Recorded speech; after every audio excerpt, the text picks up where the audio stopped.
What's up guys, back with another video, and today we are doing a gaming test. But this is not some average, gaming test of a pro device that not everybody can actually have. This is not some, test of 13 Pro, of iPad Pro and stuff like that. We are testing a 4-year-old iPad mini with Apple A12. Well, actually 3-year-old iPad mini with 4-year-old processor Apple A12, and I want to see how this device performs. I mean, as you can see, we already have Call of Duty Mobile loaded, ready to go, so we're gonna test it very soon, just like some of the most popular games that Apple has on their App Store. So I'm really curious to see how this device is gonna perform, because back in the day this was my main gaming mobile device and it was doing pretty well. It was maintaining stable 60 FPS and was pretty good. The bar life was nice, the size of this device was very decent. So I'm really interested to see how this device is gonna perform now in the year of 2022, when we almost have Apple A16 processors and we are just racing toward the fastest and the best devices we can have. So let's see how Apple A12 aged.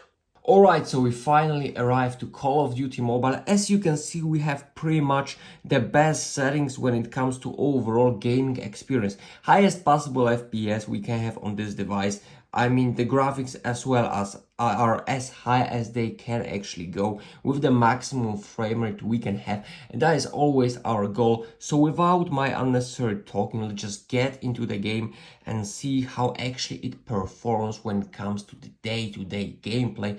That's the thing I'm most interested in. This is the game I play the most on my iPad Pro, actually all the time.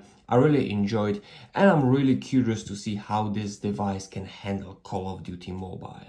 Alright, so I decided to just turn on a little bit of game sounds, so we can have a little bit of a company of some better sounds than just my voice.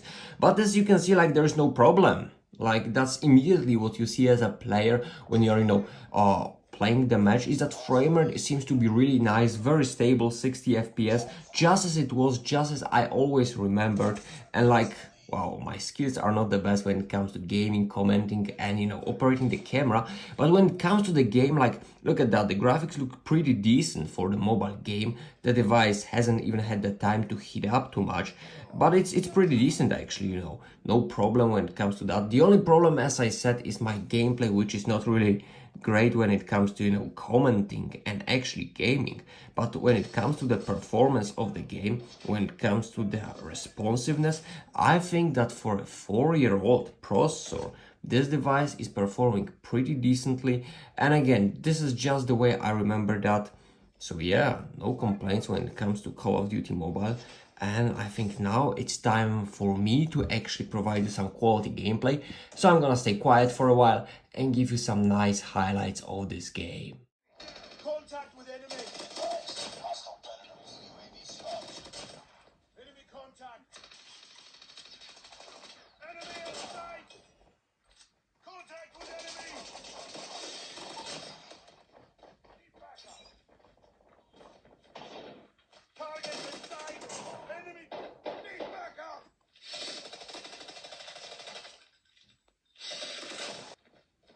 Enemy contact. Tango. Sniper. Target in sight. Enemy contact. Enemy backup. Tango down. Let's go. Let's go. It's too close. Fight harder. Enemy contact. Taking the lead. We're tied for the lead. We've taken the lead. Target inside. Target It's down. our team. Enemy tied for the lead. Tango down. Be advised. Hostile hunter killer drone inbound. Target inside. We've taken the lead. Enemy contact. Target down. Target inside. Target down. So, As you could see, we finally finished Call of Duty Mobile and the gaming experience was pretty decent. I have no complaints whatsoever. The speaker quality, even though they come from only one side, was pretty decent, good enough to actually hear all the noises and everything you needed to hear. And the overall gaming experience, thanks to the size, thanks to the fact that this device was actually not overheating and maintaining steady 60 FPS, it was actually pretty decent. So if you are into like some gaming and you don't necessarily want to invest into a newer device, this is gonna be a perfectly fine device, like it doesn't have all the best hardware in the world, but it's still very reasonable. And when it comes to gaming and actually having fun out of that gaming, it's actually a pretty good device. And now we are here in PUBG playing, on these graphics, as you can actually see, HD, ultra frame rate. We could also go for smooth and extreme, which I hope will apply to this game, but usually it does not. But even though I used to play PUBG 60 FPS here, and it was actually a pretty great experience, this device was not overheating, it was actually very comfortable again to play here. And if you want to have some better audio experience, you can always use some headphones. You even have the headphone jack, so no delays. And when it comes to the audio quality or stuff like that, and this device seems to be pretty reasonable for gaming so far. Okay, so we are directly into the PUBG Mobile, into gaming, in the landing area. And everything is pretty decent, there are no delays, there are no lags. Of course, this is not a high refresh rate display, nor the processor, is M1 or A15 or stuff like that.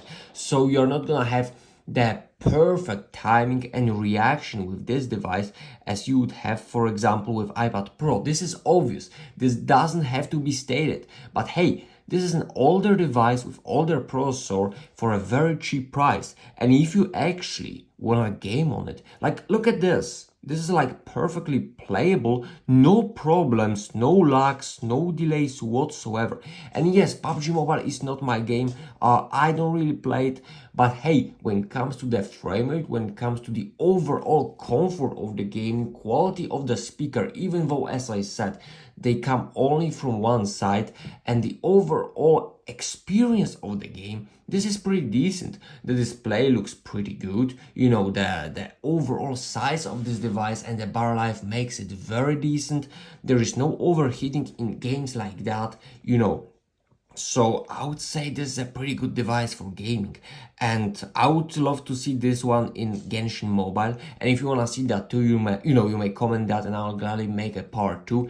And why am I not including Genshin Impact right here and right now? Well, very simple reason: 64 gigabytes of storage. If you are going for gaming, which I was not going by when I was buying this device, but if you are going for gaming, like reconsider getting higher storage configuration, because like 64 gigabytes, a couple of games, and you are out. Like, I didn't have no way in the world option to install Genshin Impact due to the storage, and that is a shame. But we can figure things out if you really want to see that Genshin Impact gameplay on iPad mini. But as I'm saying, you want to buy a gaming device, you want to buy this gaming device, then definitely consider some higher storage configurations. Otherwise, you will probably have to, delete things and stuff like that, and nobody actually likes that. So yeah, as you can see, PUBG, if you are a PUBG player, like, this is gonna be a great device. I've seen many good PUBG Mobile, actually good PUBG Mobile players, unlike myself, that were starting on this device, and it was perfectly decent back in the day. And it actually is still perfectly decent right now. So if you are a mobile gamer of that sort, you're definitely gonna enjoy games like Call of Duty Mobile and PUBG Mobile. And last but not least, I wanna quickly demo Minecraft Pocket Edition. Why? Because this game is still very popular, it's still playable by many people, so I feel like this is the game we wanna actually see, we actually wanna play and see how the frame rate performs here. Because, as a matter of fact, like, this device was one of the very few that actually managed to maintain steady frame rate while playing Minecraft. And this is surprising because my iPad Pro sometimes was choppy in this game. So like, the settings were kind of similar, probably not identical, but still this is quite a bit of an indication that this device is still playable and the games are still optimized decently. So like, I really wanna see that Minecraft Pocket Edition playing here. Well, as you can see, I usually don't show loading times, but this is an older device. I said it multiple times. So when you are playing games, you gotta, realize that you will have to wait just a little bit longer compared to the newer device because these loading times are a bit annoying. But hey, we are running an older hardware, and the fact that this device is doing so well, like, this is crazy. I still love that. But yeah, there are some compromises with going with older hardware. One of them is loading times. Alright, we finally got this. Unfortunately, like, we had to hit the night, which is kind of a bummer because the vision is kind of poor here. But like, the overall, again, Minecraft Pocket Edition, I remember that game being really solid on this device, and I don't think that much changed. Well, now we have a bit higher settings, so like the game may not be as smooth as it was, but like, I don't see any apparent lags, anything like that. Like, you can still build without any problems, without any delays. Like, as I said, this is not a high refresh rate display, so like, the touch rate sampling, the registration of your touch is not gonna be as fast as you'd have on a 120Hz display, of course. But like, assuming you're going for this older, cheaper device, I may assume that you maybe not necessarily have played on an iPad Pro or stuff like that. And if not, that is not gonna be a problem whatsoever. And as you can see, like, Minecraft is running very smoothly. And yeah, I guess we are lucky because we are finally having some day here in this game.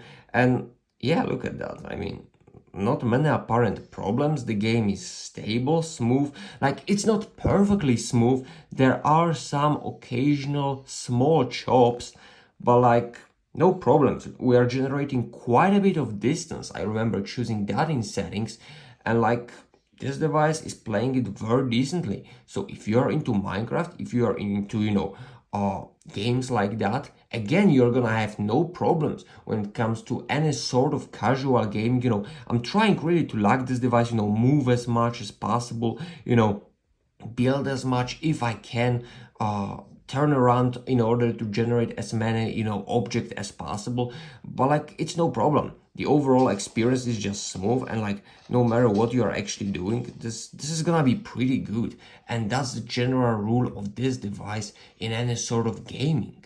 So I have just finished gaming test on iPad mini, and as you could see, the gaming experience was overall pretty decent for most of the time.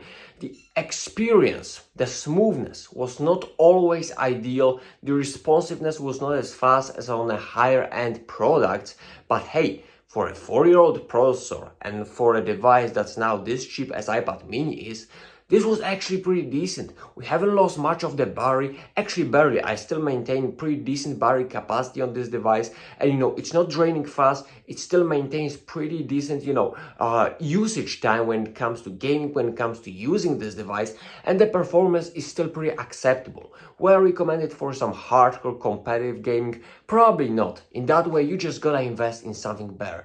But when it comes to, the gaming experience, the casual gaming experience, for your kid, maybe for yourself, if you just want to have a bit of fun, with that mobile games for a very cheap price, like, I believe iPad mini 5 is still a way to go, and it's gonna be a pretty good experience, provided that, you don't really require the best speaker quality, the best responsiveness. Like, the frame rate is gonna be decent, the display is still pretty good, and it's an overall great tablet still for the price if you know its limitations, and also a statement of the power of Apple Silicon. 4-year-old Apple A12 is still being supported. It still runs the newest iPadOS 16 with, quite a bit of horsepower in it. I'll also demo that once the iPadOS public beta hits this device.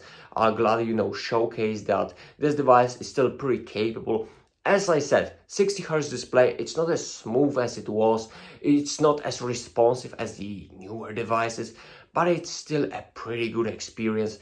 And if you are into that, I think I can recommend iPad mini 5 for some casual gaming, provided that you don't go for the lowest possible storage option, because that's always a problem for gamers, and provided that you find it on a deal and in a pretty good condition.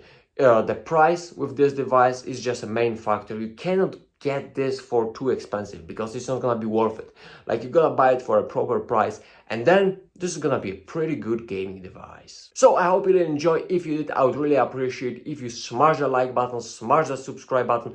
If you wanna see some more gaming tests, if you wanna see some other videos, gladly I'll read your comments about that. Hope you did enjoy. Until next time.